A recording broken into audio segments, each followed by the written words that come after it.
in giving me some of your favorite advice.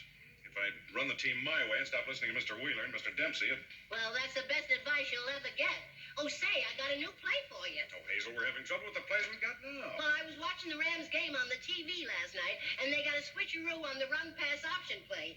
I'll show you. Come on, Hazel, now cut it out, will you? I've got so many people telling me how to run the team now. My wife wanted to be sure and say thanks to you for the soup you sent over. Oh, well, I'm glad she liked it. I brought her over another jar. Oh, and I got some brownies here for the team. Come on, help yourself. Glad the other fellas left early. Thanks, Hazel. Oh, don't thank me. Thank Mr. Baxter. Baxter? Oh, sure, I baked them, but Mr. Baxter paid for the sugar and nuts and stuff.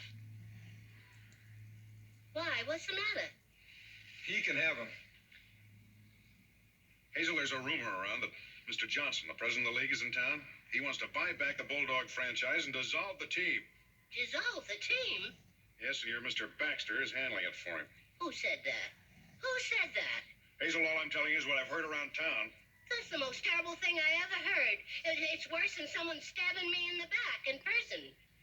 Hazel, Oh, Mr. B's one of the kindest, sweetest people in the world. He'd no more think of selling out the Bulldogs than selling me out. Well, you mean to say then, Mr. Wheeler, you would be willing to sell the franchise? There's no point in holding on to a losing proposition.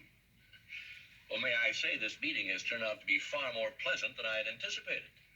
Well, I consider myself to be a reasonable man. And I'm delighted you understand how the league feels about the attendance problem. Hasn't done my bank account much good either. Mr. Wheeler, may I say that you are without a doubt one of the most intelligent, reasonable, sensible men I've ever met. Well, I try to be. And I only hope your partner, Mr. Dempsey. Dempsey? Don't you ever mention that chowderhead's name in my presence. Well, Mr. Wheeler, you both are equal partners. One can't sell without the other. Now, as a reasonable man, you must understand there has to be an agreement. I'll tell you